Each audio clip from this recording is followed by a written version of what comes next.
Um, all jokes aside, so as a Muslim community, I think it's no surprise for me to stand here and say that we are definitely living through some turbulent times, where Islam is being attacked from many different angles, many different directions.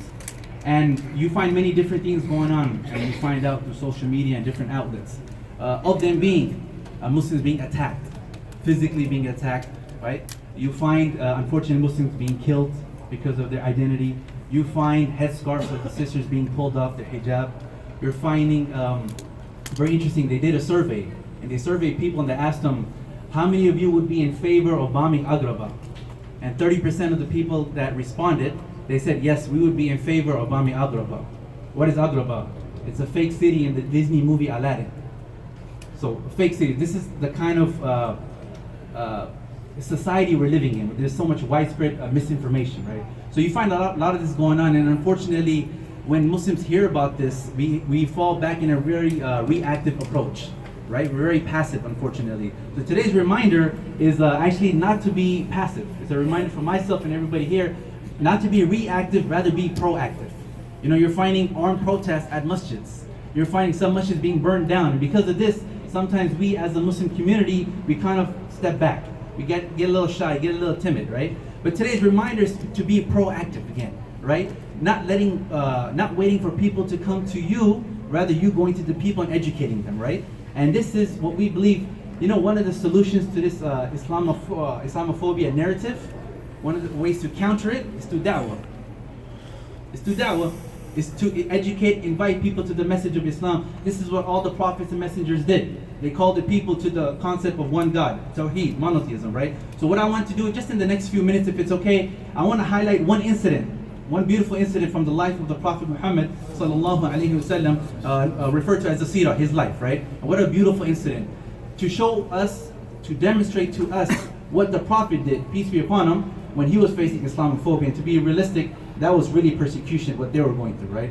So early in the prophethood, so the Prophet Muhammad, peace be upon him, he was given prophethood at the age of 40.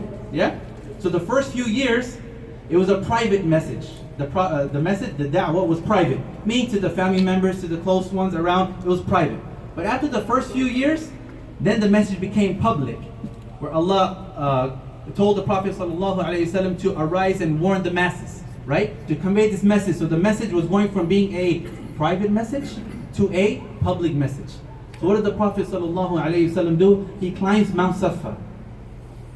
He climbs Mount Safa, and Mount Safa was known when somebody wanted to make a important announcement. You would climb Mount Safa. This is basically saying, I have an important announcement to make. He climbed Mount Safa. Imagine what he's going through, sallallahu alaihi wasallam. One person, public for the first time, conveying this message. He stands, he starts to call the Quraysh.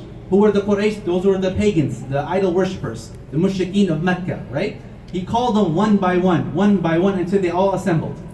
Then what did the Prophet ﷺ say? So beautiful. He said, do you trust me? Do you know me to ever be a liar? Then he said something very beautiful, something that we all maybe grew up learning. He said, if there was an army on the other side of this mountain, and they were coming to attack us, would you trust me? Would you believe me? They said, of course. أَجَلْ مَا جَرَبْنَا عَلَيْكَ الْكَذِبِ. Of course, we believe you. We never known you to be a liar. You lived amongst us for 40 years. Now you're giving prophethood, meaning this is when he got the prophethood, right? So then he said, and what the scholars say, they said the Prophet ﷺ said this first. Why? To lay and to establish a foundation. To let them know, look, I've been amongst you guys. 40 years, you know me. I never lie. Then what's the next thing that the Prophet ﷺ said? He said, then know that I am a warner sent by Allah to remind you guys of a severe torment that's to come, punishment that's to come on the day of judgment if you don't change your ways. Meaning you don't stop worshiping idols. What is the Prophet ﷺ saying? He's saying basically, look, I am a warner, I am a messenger sent to you to remind you, Tawheed, remind you of one God, remind you of Allah, to stop worshiping other than Allah. Because on the day of judgment, you're going to be accountable. Hisab, accountability. You'll be accountable for everything that you're doing. Dead silence. Dead silence. It's kind of like, when you have something very important to say, and you tell somebody, and they look at you with a blank stare, you're like, I'm not sure if they understood. Dead silence. And who breaks the silence? None other than his uncle Abu Lahab. What does Abu Lahab do? He gets up and he gets sand, and he throws sand. And basically that's the equivalent of saying, you called us here for this? And a'udhu billah, that it's equivalent to the sand, what message you're bringing. May Allah protect us. He said, you called us here for this? You called us here for this? About the day of judgment? I don't have time for the day of judgment. I don't have time for the purpose of life. I don't have time about this torment and punishment that you're talking about. He kept saying this. He kept saying this. And unfortunately, sometimes my brothers and my sisters, we fall into this as well. He says, I have a business. I have to work. I have to make money. Money, money, money, money. I don't have time for this. Sometimes we fall into this as well. We ask Allah to protect us from this. We ask Allah to give us the dunya in our hands, not in our hearts. Ameen. Ameen. Say Ameen. Ameen. Inshallah. So, that sign, so the Prophet ﷺ, he says this, Abu Lahab says what he says, he walks away one by one, everybody else, they walk away. How do you think the Prophet ﷺ is feeling? Everyone walks away, right? Do you think he gave up? If it was you and I, khalas, done. We said we did it, we're done. But the Prophet ﷺ, he used this as motivation for himself.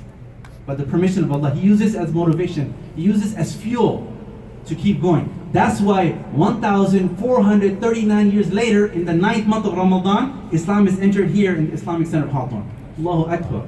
And not only here, the whole world. Why? Because of one man, sallallahu alayhi wa sallam, by the permission of Allah. The point, my brothers and my sisters, what I'm trying to make, my time is up. The point I'm trying to make is, you should, myself and us here, everybody here, we should use this whole Islamophobia movement, narrative, era, whatever it is you want to call it, to capitalize on it. This free marketing for you guys. It's free marketing for us, right? You should capitalize on it. You should use this to your advantage to talk to other people. We're finding many people looking into Islam now. We're finding many people, they're embracing Islam now. Because maybe you and I were not doing our jobs. So now other people are doing their jobs. We ask Allah to let us be of those that carry the flag of Islam, to convey it to the other people, for us to understand it and to convey it to other people. One small action item. I wouldn't be doing justice to the topic if I don't give one action item of what we can do. Very simple. I've tried this many times and it's worked exceptionally well. You just have to try it. This is the month of Ramadan. Many of us were cooking a lot, yeah? Most of us are cooking a lot. All you have to do, try this. It works amazingly well. Make a little bit of extra food. It's very simple. Put it in a nice platter or plate. Decorate like you're giving a gift. Go to your neighbors and give it to them. Introduce yourself to them. The same neighbor that we've been living next to for 30 years that we've never talked to, introduce yourself to them. And let them know you're your neighbors, your name, that we're in the month of Ramadan. Let the discussion organically grow from there. We ask Allah to let us be of those that take advantage of this month of Ramadan. We ask Allah to let us be of those that understand this message of Islam. Allah will not change the condition of a people until we change the condition of ourselves. Until we change ourselves. We need to be proactive, my brothers and my sisters.